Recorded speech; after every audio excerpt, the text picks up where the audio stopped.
Welcome to the Spark Creativity Teacher Podcast, a podcast for English teachers in search of creative teaching strategies delivered in the amount of time it takes to bake your next batch of holiday cookies or address all those holiday cards. I'm Betsy Potash, and I'm glad to welcome you to episode 23, all about different warm-up activities you can use to help students prepare for high-quality discussion.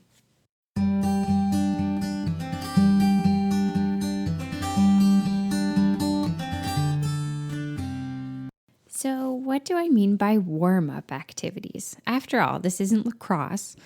Well, over the years, I've discovered my students just don't respond well at all to walking into class and kicking off a discussion cold turkey. Their heads are still all over the place, thinking about their last class, the friends they were talking to during passing, their weekend plans, or whatever problems might be on their mind. They never seem to use the walk to my class to mentally review the reading. So if I kick off discussion by asking a question first thing, the silence and awkward eye contact is about all I will get. Except, of course, for that one super student who always has something to say. So today I'm going to share with you a whole bunch of different activities and strategies you can use in the first 5 or 10 minutes of a discussion-based class to get your students warmed up so you can have a truly high-quality discussion. In my experience, these tools do make a really big difference. The other main strategy I use to create a good environment for discussion is the Harkness method. If you'd like to learn about this other tool, check out episode 8 of this podcast. There are so many different styles of discussion warm-up. Today, I'm going to share some of my favorite types and give you a few examples of each. Just in case you aren't in any position to take notes, which you probably aren't, you can go to www.nowsparkcreativity.com, click on the podcast tab at the top of the page, and find a free downloadable poster of 12 discussion warm-up ideas in today's show notes. That way, whenever you're done listening and you're back by a computer, you can print it out, hang it by your desk, and consult it as you get rolling with this strategy. Before you know it, you'll be brainstorming these warm-up ideas yourself really easily as you lesson plan. So let's turn to the very first warm-up strategy. It's the old standard think, pair, share. And I'm starting with it because you probably already do a lot of think, pair, share. And you may even already do it before discussions. It's really easy to have students turn to a partner and just search for a great quote from the nightly reading, discuss a question that you're going to kick the discussion off with, maybe take either side of a debatable topic about the text. This is a super simple, super easy to prepare way to warm up for a discussion. But another little twist on it that I'm just going to throw in here, it's not really a warm-up, but it's almost like a mini warm-up within discussion. So I will really often break out of a discussion when we're faltering. Now, this could be because students just aren't sure what to say next. They aren't prepared for whatever question has just been thrown out by someone. Or I'll do it when things have gotten really heated and every single person in class suddenly wants to talk. So you can break out of a discussion that's whole group and suddenly go to think, pair, share. And I love this. I really recommend this. So all of a sudden just say, okay, everybody stop, turn to a partner, or even like stand up, find somebody who's not next to you, and just talk for 1 minute on this subject. That way, every student has a chance to kind of engage with the subject, come up with an idea, or express their superheated opinion that they were just about to yell to everybody 5 seconds before. This is a good strategy for quiet learners who have trouble getting into the discussion because now you've created another warm-up point midway through where they can jump in. And it's also good for your more verbose students because they're going to hear from other people instead of just diving in and sort of throwing their opinion to the forefront. So I really like this. Think, pair, share. It's conventional, but it's useful. So now we'll get into a little bit less conventional.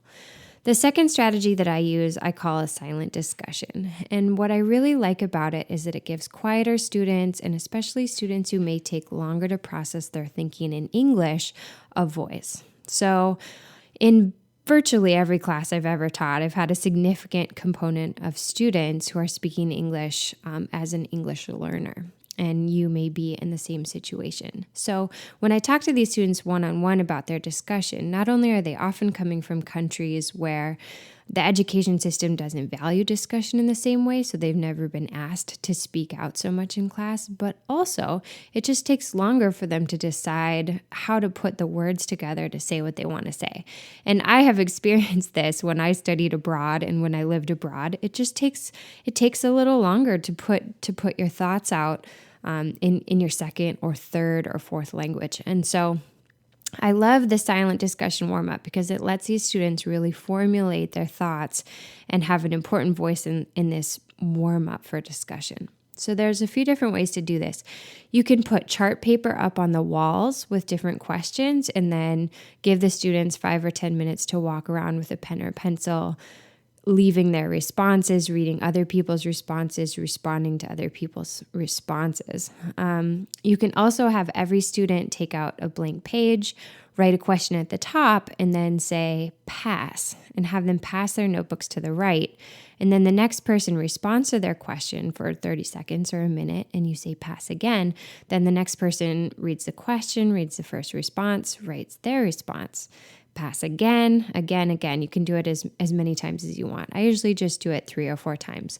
I don't think everyone in the class needs to have read every question, but when you kick off discussion after that and you throw out a question, a few people are going to have already formulated responses. And so it's going to be easier for them to dive in as everyone else is thinking and kind of get the ball rolling. One more way to do silent discussion that I've seen, I've never actually done this, but I like the idea that I've seen on Pinterest, is to use sticky notes. So you give everybody a pad of sticky notes, you put up some questions around the room, and you have them running around putting up their responses on sticky notes. So this isn't really too different from the chart paper, but it has a little more coolness factor.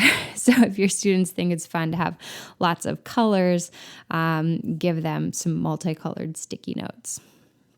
So after these different forms of silent discussion, it's the same for all of them. When you invite a student to throw out the first question, either from the chart paper, from the headers of the sticky notes, or from their notebooks, lots of students have already had a chance to think it through, to see some responses from other people. And so instead of hearing crickets, chances are you're going to have at least a few students who are kind of frothing at the bit to say exactly what they want to say. All right, the third strategy that I will use sometimes is to do a review activity. So especially if you've had a big chunk of reading, or if it's been a day or two since the reading that you're now going to be discussing, or if it's a very complex reading, you might want to consider doing a review activity so that students can just kind of go back through, get everything straight, remember who the key characters and the key plot elements were. So you can do these. You can have students do them alone, you can have them do them in partners, you can have them do them in small groups. It really doesn't matter. The main idea is that they're going to take just a couple minutes at the start of class and be paging back through the reading and remembering what mattered to them.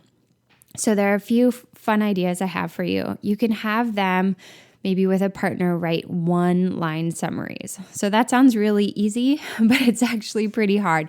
They need to decide what the very, very most important parts of their reading were. And so they need to go back through, they need to decide, is this going to make the cut? Is that going to make the cut? And come up with these 1-line summaries. And then you might want to have them all put their summaries up on the board so they can see what everybody else thought was the most important, and maybe you'll get a bit of debate going about that.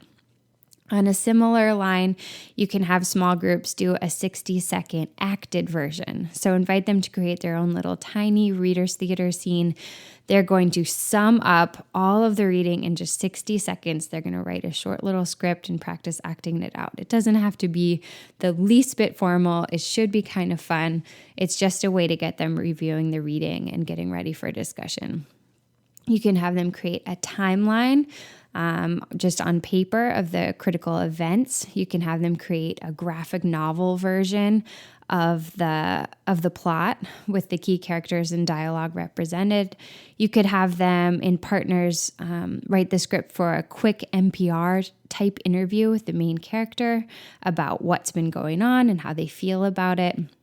You could have them do a sketch notes version of the reading. And if you've never heard of sketch notes, I'm just going to tell you, I'm going to link a post I did a few weeks ago called The Ultimate Guide to Sketch Notes in the show notes today, because I am falling in love with this strategy of sketch notes. I've been focusing on it a lot this year, and I've been introducing it to my Facebook group, and a lot of the teachers in there have been trying it out over in Creative High School English. So I would love to do a show about sketch notes, except it's just so visual. And so I'm just gonna let you know, if you're interested, that there will be a link in the show notes.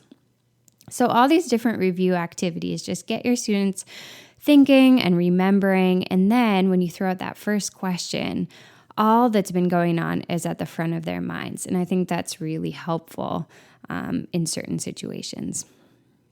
Strategy number 4 is to search and explore the text in a variety of ways. So this can be really important, especially if students are struggling in discussion to incorporate citation. So I always focus on this with the students. I say, look, if I tell you there's going to be a hurricane tomorrow, are you going to believe me? And they say, no, why would there be a hurricane tomorrow? And then I say, well, look, if I show you this paragraph from this meteorological report, and if I show you this satellite photo, and if I show you this tweet, from the head of whatever weather agency, then would you believe me? And they're like, oh yeah, then we would definitely believe you.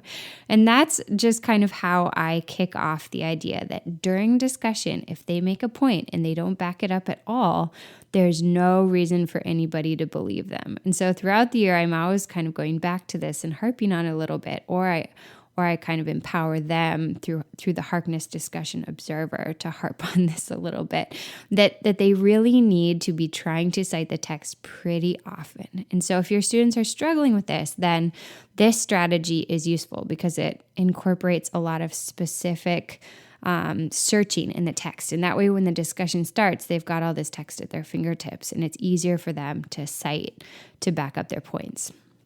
So some text-based warm-ups that I have used, you can have students search through and kind of come up with a soundtrack for the reading. So they're going to look for critical moments in the text, specific moments, and write those down, and then choose songs that they would choose to go with them and kind of be ready to explain why. And then you start your discussion with a question, what would some of your soundtracks be? How can you connect those songs to the text?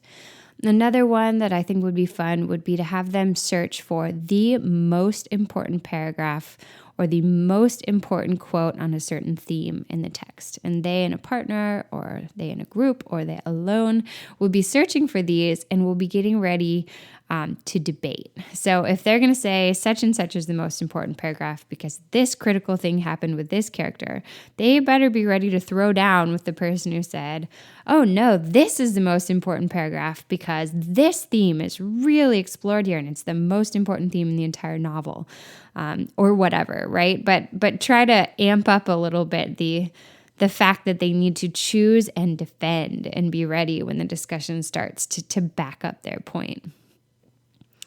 All right, warm-up strategy number 5. This is the final one, guys. So this one's kind of fun for you as the teacher. It's an opportunity to present them with something that's related to the text. And so whatever it might be a video clip, it might be a poem, an essay, a cartoon. Maybe you're going to bring in a guest speaker for 5 minutes from some other department or from the administration or a parent. Maybe you're going to do a tiny mini lecture yourself. Whatever it is, you're going to be contributing somehow some vital information or something that's going to contrast with the reading or shed some light on some aspect of the reading that's going to be interesting. And so once they have explored this related thing that you present them, you're going to dive into the discussion through the lens of that thing. So if it's a cartoon that they've examined, looked at with a partner and answered a few questions on, then you're gonna segue from that into the reading. How does this cartoon effectively share a theme from the reading? Or how did the guest speech by our mayor lead you to think differently about the politics of 1984? Or how did that video version of Macbeth lead you to think differently about Lady Macbeth? there are a million ways you could use this related something warm-up. But once you start to think about it, it's kind of fun because it will add a complex layer to your discussion. And I think that helps students to start thinking on a higher level and to think more critically. All right, so those are the 5 warm-up strategies that I have to share with you today. There was think, pair, share, silent discussion, a review activity, search and explore the text, and present something related.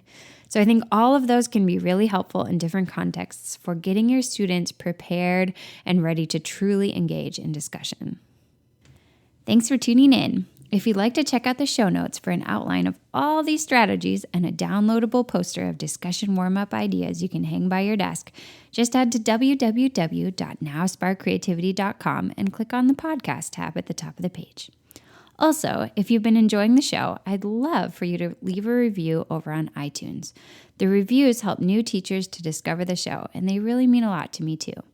Thank you to Amy S., who recently wrote, "This is the best ELA podcast. Not only is it interesting, but it also has so many great and useful ideas. I don't miss an episode."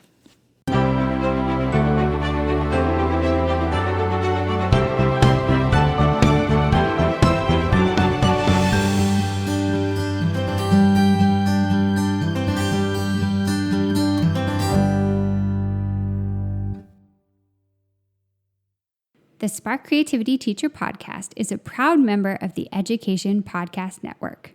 The Education Podcast Network, podcasts for educators, podcasts by educators. For more podcast recommendations, visit edupodcastnetwork.com.